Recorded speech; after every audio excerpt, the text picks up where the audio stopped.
So mga kapatid, madalas nating marinig yung sinasabi ng iba na it's my body, no? And I can do whatever I want to eat.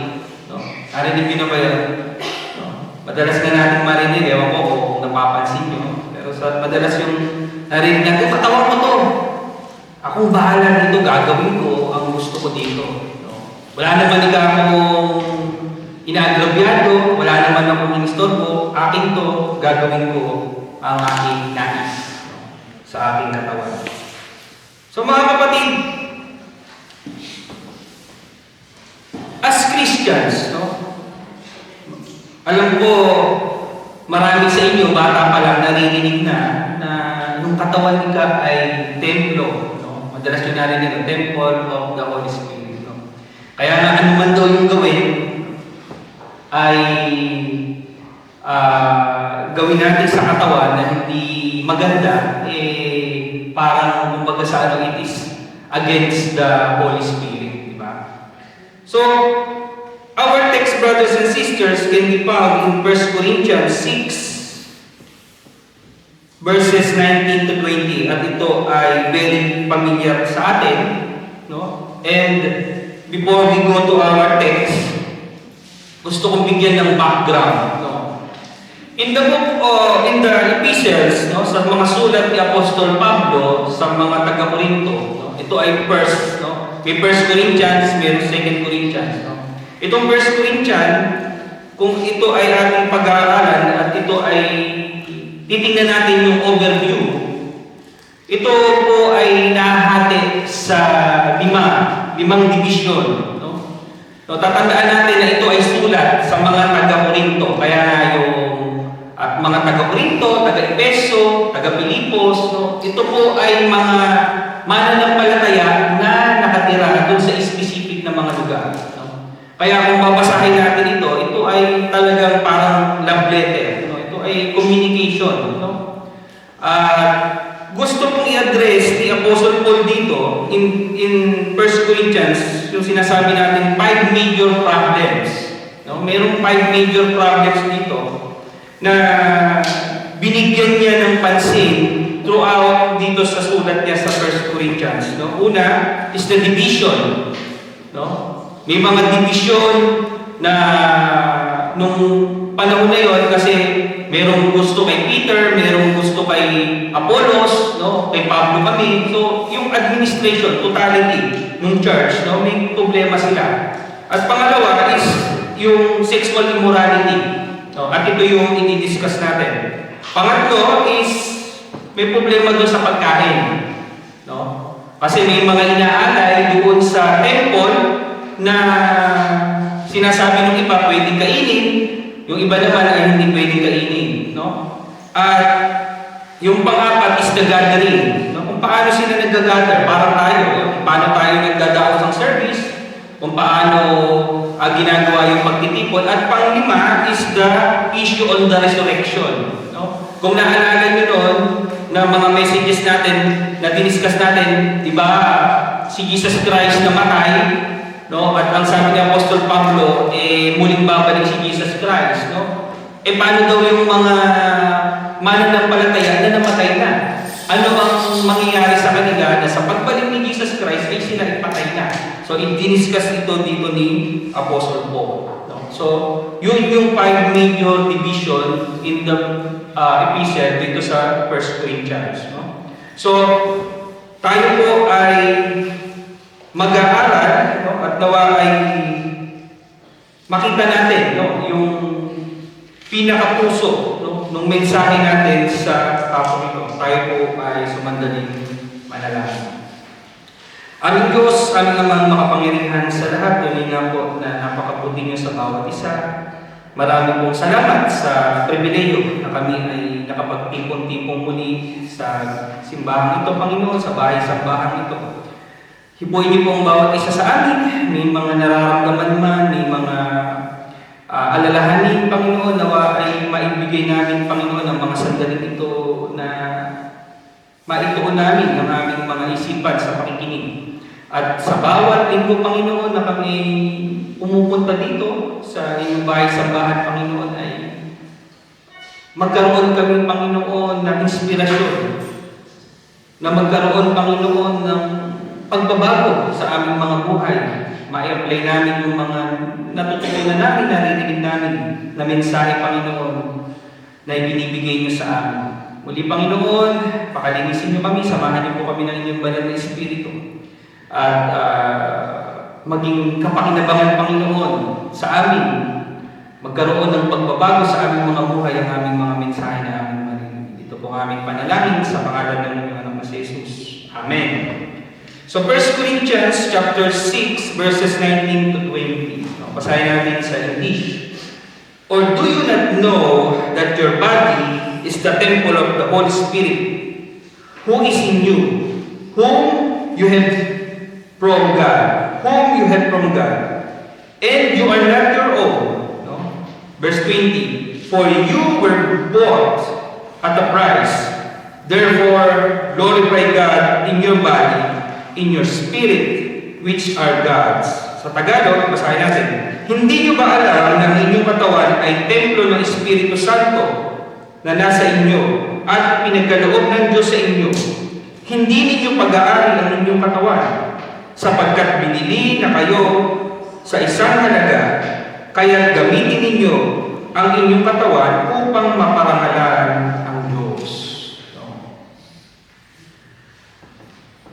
Mga kapatid, merong akong gustong makita nyo dito doon sa unang salita. No? Sabi diyan, yung unang phrase, or do you not know?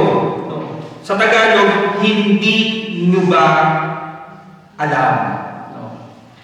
Naisip nyo na ba ang kaibahan nung alam nyo ba at hindi nyo ba alam? Sige nga, mag-isip kayo. Alam nyo ba at hindi nyo ba alam? O, ano ang kaibahan nun? No. Minsan, yung pag sinasabi, alam nyo ba? Diba? FYI. Diba? FYI, ini-inform kayo. No? Para malaman nyo. No? Pero, dito mga kapatid, ang sinasabi ni Apostol Pablo, hindi nyo ba alam? Anong kaibahan? Ang kaibahan, mga kapatid, ng alam nyo ba, pag sinabi ko sa inyo, alam nyo ba, ini-expect ko na hindi nyo pa alam.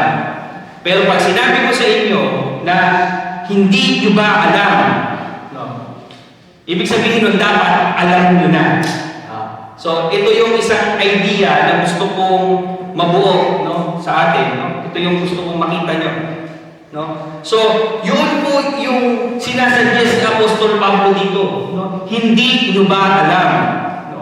So, ang sinasabi natin dito, mga Kristiyano na itong sinasabihan niya. So, dapat alam nyo na. No? So, yun yung idea ni Apostol Paul. No? Hindi nyo ba alam? Meaning, dapat alam nyo na ito. No? Nung sinabi ni Apostol Paul. So, meron tayong 4 na puntos dito na binigyan ng pansin ni Apostol Pablo na dapat alam na nung mga taga-Korinto. No? So, una, sabi ni Apostol Paul, hindi nyo ba alam, no? Or do you not know that your body is the temple of the Holy Spirit? No? Hindi nyo ba alam na ang inyong katawan ay templo ng banal na Espiritu? So mga kapatid, balik tayo doon sa background ng Corinthians. No? Ang Corinthians po ay isang napakaunlad na lugar at ito ay sentro ng komersyo. No? Sana nga makarating tayo sa Greece. No? May mga ano pa doon, may makikita pa tayo doon, mga historical monuments, no? Historical place na nag-exist pa rin. No? So, meron pong templo doon na very famous. Ito po yung templo ni Aphrodite. No? Kung pamilyar kayo sa Greek mythology. No? At ito yung kilala siya bilang Diyos ng fertility. No? So marami siyang breast. Ewan ko kung nakita nyo na yung mga picture, marami siyang breast. So ibig sabihin nun, siya ay God ng fertility. At maraming pag-aalay, maraming worship, pagan worship doon sa templo. No? So, binibigyan ng difference, no? Dinidistinguish, no? Binibigyan ng kaibahan ni Apostle Paul yung dapat kalagayan ng isang templo ng Diyos at kaibahan niya doon sa templo nitong si Aphrodite, no? So, kasi nga mga kapatid, during that time, no, yung worshiping the temple, meron pong nagaganap na mga immorality doon sa loob. No? Alam niyo ba, doon sa temple na yon ni Aphrodite, no, dahil ito nga ay goddess of fertility, merong mga servants doon. No? May mga prostitute within the temple, imagine. No? Na during their worship ay ginagamit itong mga servants na ito. So nakita natin yung pagan worship, yung pagan immorality doon sa templo nitong si Aphrodite. At sinasabi ni Apostle Paul na ito yung nangyayari dito sa templo ito, ba't ibahin nyo yung dapat na ginagawa natin sa templo pag tayo ay nagkakatipon-tipon. So, binibigyan ng distinguish, no? Dinidistinguish, no? Binibigyan ng difference nitong si Apostle Paul yung practices dito sa temple ni Aphrodite at ito yung dapat natin na gawin. So, maganda yung makita natin yung senaryo.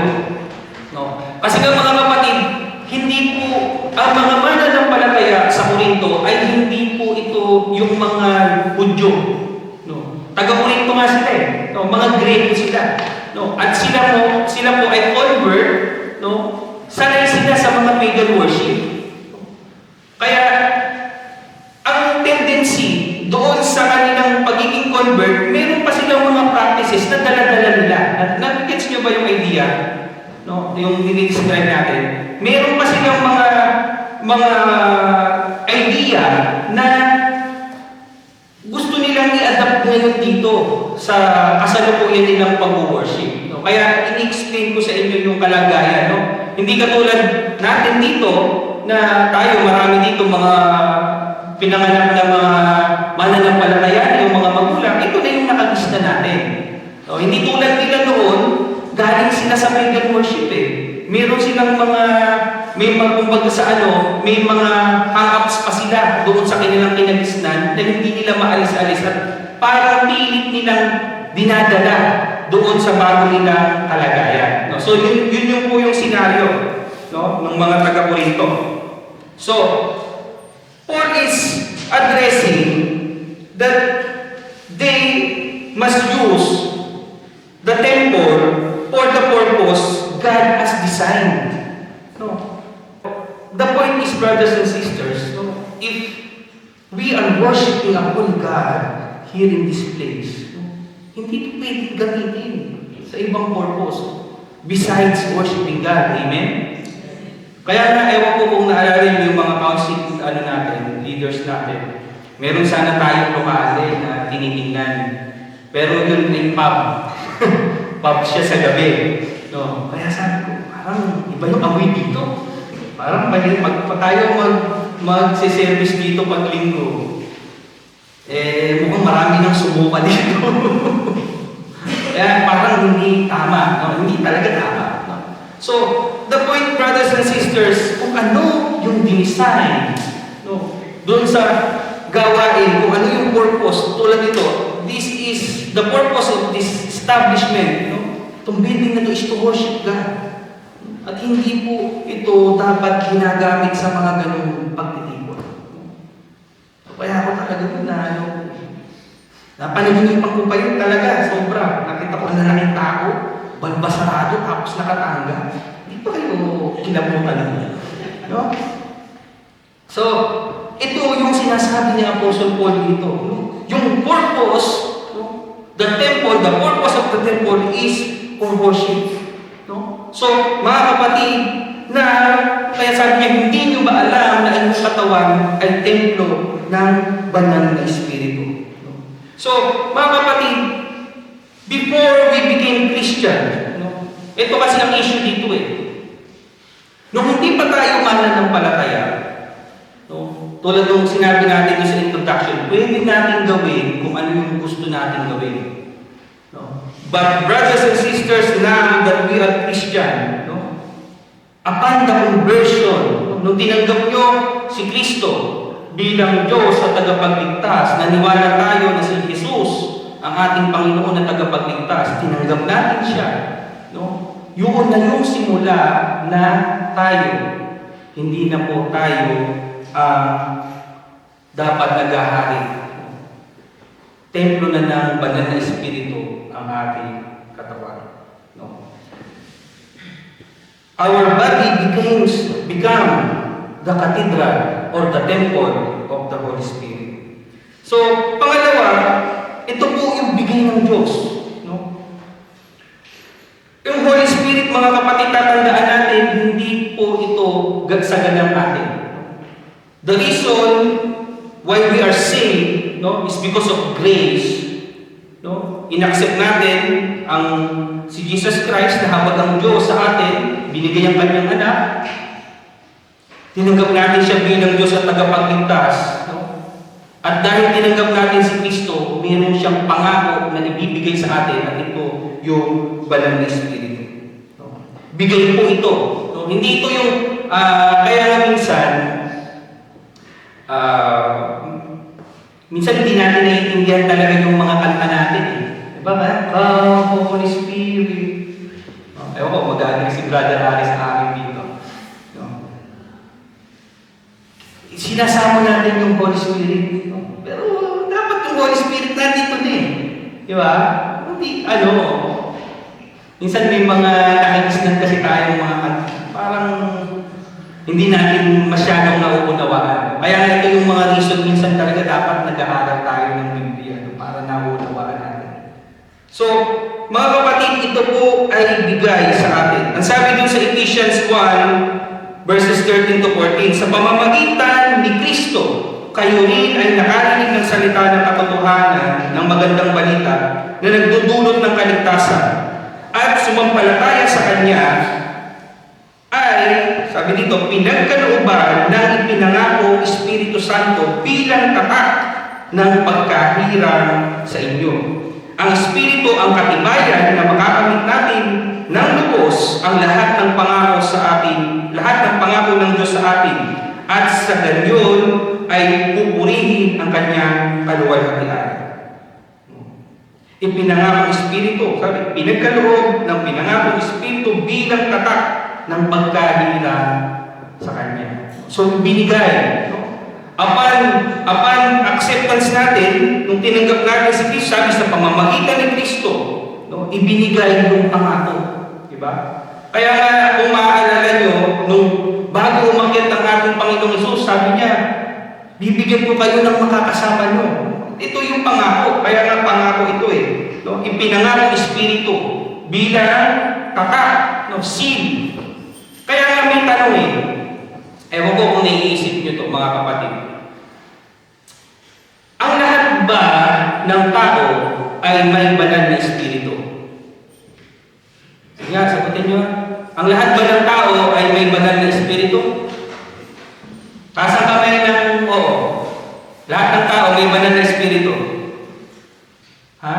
May nagtaas. Hindi na nyo mababawi yan. Taas nyo na yan. Sa dalawa, tatlo. Lahat ng tao may banal na Espiritu. No. Ang katotohanan ng mga kapatid, sabi pinangako eh, ibinigay. No. The Holy Spirit, magkakaroon ka lang ng Holy Spirit kapag tinanggap mo si Kristo. So ang hindi mananampalataya, hindi tumanggap kay Kristo, walang Holy Spirit. Espiritu lang yun ng galing sa Diyos. No. Kasi tayo, bilang tao, di ba? Meron tayong katawan, meron tayong espiritu, at meron tayong kaluluwa. No? Yung espiritu galing sa Diyos yan, yun yung kaloob ng buhay. No? Yung kaluluwa, ikaw yan, no? Your character. No? Yun yung mapupunta sa langit o sa impyerno. Yung katawan, yun yung mabubulok. Mamamatay tayo, babalik tayo sa kalabog. No?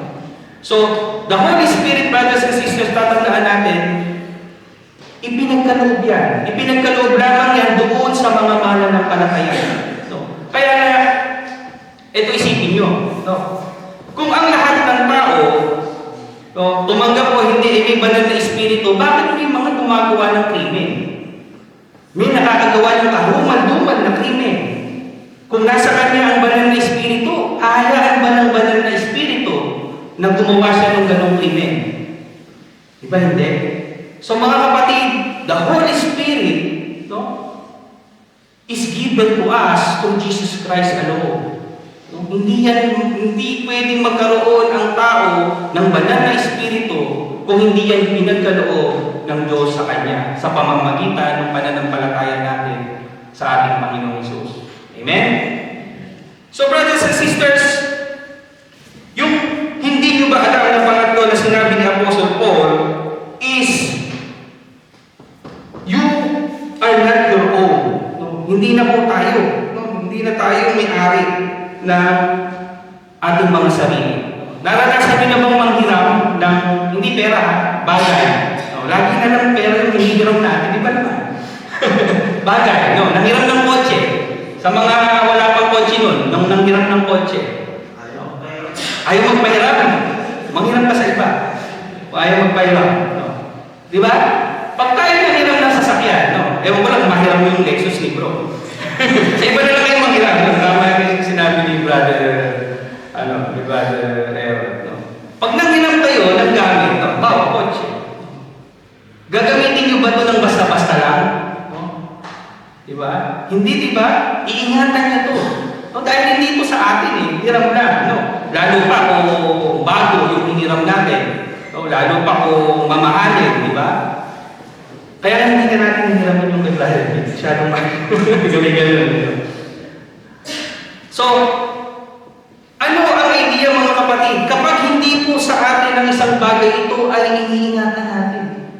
Binibigyan natin ng extra care. No? Kaya nga, ang idea natin dito mga kapatid, no? Bilang mananampalataya, hindi na po tayo ang nagmamayari ng ating mga sarili. Ang sabi doon sa Romans 14 verse 8, kung tayo ay nabubuhay para sa Panginoon, para sa Panginoon tayo nabubuhay, at kung tayo ay mamatay, para sa Panginoon tayo mamamatay. So, mabuhay tayo o mamatay, tayo ay para sa Panginoon. Kaya nga, sa mabuhay o sa mamatay, tayo ay sa Panginoon. Once we accept Christ, once na tayo ay mga mananampalataya ng mga kapatid, hindi na po tayo ang may-ari ng ating buhay. Yun yung itong message na ito mga kapatid, ito is very very timeless. Na kahit anong okasyon pwede natin itong balik-balikan kasi ito po, dito po tayo nagkukulang lahat. Wala pong above this, no? Walang exempted dito. No? Kasi sa buhay natin, patuloy pa rin natin ginagawa yung gusto natin. No? Patuloy pa rin natin, tayo pa rin yung nasusunod. No? Kaya nga, hindi natin magawang ang Diyos ang maging kapitan ng ating buhay. Madalas, ibinibigay lang natin yung mga bagay na gusto natin ibigay sa Diyos. No? Hindi natin talaga ibinibigay. Pero mga kapatid, yun na ang sinasabi ni Apostol Pablo eh. Hindi nyo ba alam na hindi na sa atin yung ating mga katawan? Dahil, no? Ito yung apat na hindi nyo ba alam na sinabi ni Apostol Paul. No? Dahil we were brought at a price. No? Tayo po ay binili. No? Pag may pinili ba tayo, no? Siguro lahat tayo dito halos umu-order sa Amazon no? No? Lahat halos dito umu-order online. No? Kapag meron kayong binili, no? At hindi dumating, no? Ay nabawas na sa account niyo yung pera, anong mararamdaman niyo? Diba, maumuri kayo, lalo kung medyo malaking halaga. Diba? Tapos, may mga instances, yung mga nababalitaan ko sa Facebook, yung dito, no, sa Europe, dito sa Italy especially, yung, diba, yung mga kuryere, nahagis lang yung mga pako Nawawala yung pako, kinukuha ng iba. Paano kung ma-discover nyo, kinuha pala ng kapitbahay niyo yung pako nyo? Anong mararamdaman nyo? Sa either kukumprontahin nyo sila o magpapasensya na kayo. Kung magpasensya kayo, kaya lang, kayo yung magdadala, masakit sa loob. Hindi naman sa kanila kinuha. Diba? Yung mga kanila, kinuha nila. So, mga kapatid, yun yung ginagawa natin sa Diyos. No? Binili tayo ng Diyos, ng kanyang dugo, namatay siya doon sa krus ng Kalbaryo, pero hindi pa rin natin ibinibigay yung sarili natin sa Kanya. Kaya dito sinasabi ng Apostle Paul, binili na kayo eh. No? You were bought by a price. Kaya nga doon sa Greek word, no, kung pag-aaralan natin yung Greek word na bought, yung pagbili, no, ransom yung ibig sabihin, yung kapalit. Alam mo yun? Nakidnap po ransom, may nakidnap po ransom na ba dito? Wala pa, no? Kasi wala ang mga milyonary talaga sa atin. Mayaman lang tayo, pero hindi tayo milyonary. No? Yung ransom, no, may kapalit. Kaya yung ransom pero ito, kung pag-aaralan natin ng mas malinaw, no, hindi lamang ito ay illustration lamang. No? Doon sa pagbili, no, o pagtubos ng ating Diyos sa atin. No? Kaya nga, ito ang problema. O, ito yung dapat natin pag-isipan. No? Yung mga bagay na binibili natin, no, na hindi natin nakukuha, o hindi na ibibigay yung worth, no? Halimbawa, bumili ka nung nakita mo yung isang produkto, tapos dumating sa iyo, hindi pala maganda, para kang nanakawan, para kang nalugi. No? Yun, binili natin ng pera. But our Lord Jesus Christ, brothers and sisters, hindi po tayo binili ng pera. No? Ang sabi din sa 1 Peter 1, verse 18, alam ninyo kung ano ang ipinagtubos sa inyo sa walang kabuluhang pamumuhay na inyong minana sa inyong mga magulang. Tinubos kayo hindi sa pamamagitan ng mga bagay na nasisira tulad ng ginto o ng pila. We are not bought by perishable goods, not by silver, not by gold, but by the blood of our Lord Jesus Christ. Doon sa Gawa 20:28 sabi, ingatan ninyo ang inyong sarili at ang buong katawan na inilagay ng Espiritu Santo sa inyo pangangasiwa. No? Pangalagaan ninyo ang Iglesia ng Diyos na Kanyang tinubos sa pamamagitan ng dugo ng Kanyang anak. Kaya nga, we are all precious. Sabihin mo sa katabi mo, precious ka kapatid. Precious ka. Binili ka ng dugo ng Diyos. Napakamahal ng dugo ng Diyos. Libre yan, libre, by the grace of God.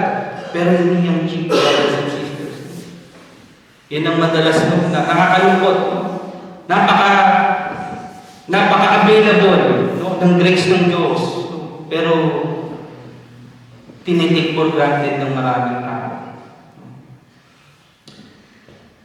In the concluding verses, brothers and sisters, so sabi dito, therefore, no, kung gayon, sinabi niya, hindi nyo ba alam? Sinabi niya ngayon lahat. In-explain niya yung 4 na puntos. No? Ngayon, alam nyo na. No? Sabi niya Apostle Paul, therefore, glorify God in your body and in your spirit. No? Nabanggit ko to minsan, the sole purpose of creation, no, is to glorify God. Alam mo ba yun? Na kaya tayo lamang nilikha ng Diyos ay upang bigyan siya ng kaluwalhatian. Hindi para mamuhay tayo ng gusto natin pamumuhay, mga kapatid. Kasi, even without humans, no, kahit wala tayo mga kapatid, kompleto ng Diyos eh. Nandun na siya. Forever in love, doon sa Trinity, God the Father, God the Son, God the Holy Spirit. No? Kompleto na siya. No? At kung sasabihin naman natin, magmamalaki tayo, glorify, worship, no? Ano ang sabi ng ating Panginoong Hesus nung nandito siya sa lupa? No? Kahit sabihin ko dyan sa mga batong yan na magpuri sa akin, magpupuri sila. No? Pero mga kapatid, we must know our sole purpose, to glorify God. At papaano natin ito mag-glorify ang Diyos, mga kapatid, sa pamamagitan ng ating katawan. No? Dito, sa Italia, tayong mga nasa ibang bansa, no? Ito yung madalas natin nagiging problema. No? Pagdating ng Sunday, no, at hindi ako accepted, lalo na rin ako. Pagdating ng linggo, green na tayo. Pagod na tayo pag-araw ng linggo. No? At minsan, ito rin yung nagiging struggle natin kung bakit hindi din tayo nakakapagsimba. No? Kasi, pastor, yun na lang pahinga ko yun na lang yun yung problema. No? Pero mga kapatid, as we study this, pinag-aaralan natin ito no? Sabi yung ating katawan ng templo ng banal na Espiritu, baka inaabuso din naman natin yung katawan natin. Hindi na tayo nagtitira para sa Panginoon. Ang Diyos naman, hindi naman niya sinasabi na lahat ibigay natin, no? From Monday to Sunday ibigay natin sa Diyos. No? Ang gusto niya lang, Sunday ibigay natin. No? And brothers and sisters, resting, no, is a form of worship. Resting is a form of worship. Baka naman masyado natin inaabuso yung ating katawan. Wala na tayong natitira para sa Panginoon. Kaya pagdating ng linggo, no, madalas nakikita kayo ni Pastor natutulog. Tapos pag tumaas ang boses ko, gigisingin nila. Kasi pagod na no? Pastor, kasi pagod na. May iba sa atin siguro, nag-part-time pa tayo kanina umaga. No? Okay mo. Alam ko, lahat tayo nangangailangan. It's naman kung hindi naman natin yan kagigipit, no? Hindi nyo rin ikayayaman, mga kapatid, ipahinga nyo na lang yan. No?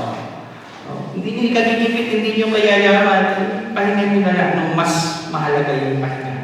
No? Para, ayan, amen na. Amen, no? O ayaw yung mag-agree. No? Sayang kasi pastor No? May mga times na pwede din natin ipagpaliban. No? Huwag naman linggo-linggo. No? Kailangan lang yung, kung malakas talaga yung katawan nyo, marami pa kayong energy, why not? No?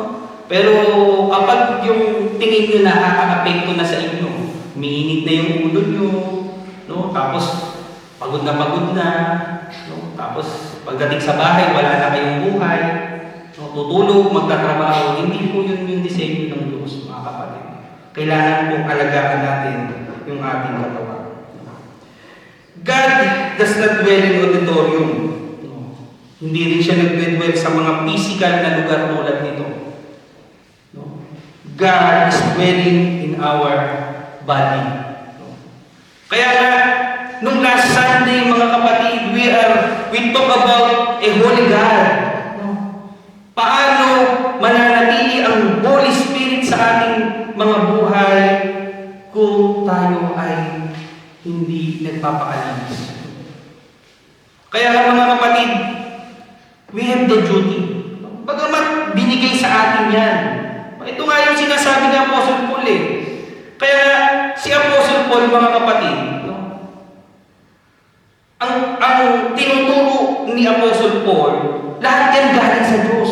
Wala tayong magagawa when we are apart from God. No? Salvation is from God, lahat yan. No? Hindi yan dahil sa ating mabubuting gawa. Pero mga kapatid, ang turo sa ating ni Apostle Paul, work out your salvation. Pag nagpupunta kayo sa inyo, work out. Work out kayo. Ang ibig sabihin niyan, mga kapatid, may mastery na kayo. No? Na i-work out. May binigay na sa inyo ang Diyos na inyong pagyayamanin. Ganun po yung trabaho natin. No? And for us Christians, we have the duty for us, sa ating katawan, na ipanatiliin ito banal. Panatiliin ito malinis. No? Yung banal, hindi nangangahulugan na hindi na tayo magkakasala. Huwag yung i-misquote yun, Yung pagiging banal, it doesn't mean we are sinless. No? But we can sin less. Diba? Kaya mga kapatid, as Christians, we have the duty, no? Hindi po natin pag-aari ang ating katawan. No? We do not have the right to do with our bodies what we wish. We do not take the chance with someone else's property. Jesus paid for us. No? We are purchased by His own blood in Calvary. No? So mga kapatid, kung tayo may binili, gusto natin makuha yung deserve natin dahil dun sa binili natin, what more? No? Napakabuti nga ng Diyos eh. Hindi tayo sinusumbatan. No? Binili tayo ng kanyang dugo, tinubos niya tayo. No? Pero sa kabutihan ng Diyos, madalas naaabuso natin. Hindi natin tinitake for granted lang natin. Ginagawa pa rin natin yung mga gusto natin sa ating katawan. So brothers and sisters, it's about time. Kaya na, very timeless ito eh. No? At ito, bahagi pa din ng ating New Year's resolution. Ito, bahagi pa rin ng pagsisimula natin ng taon.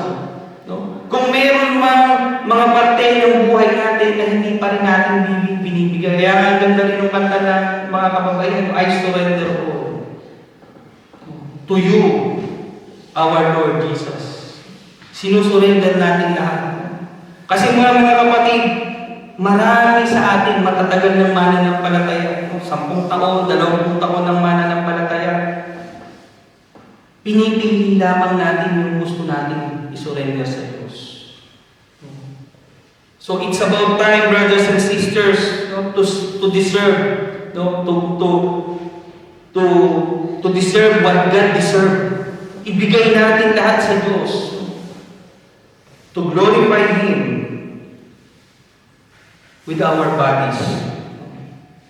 Kaya, dito sa mensahe nito, sasabihin na natin na alam ba ninyo?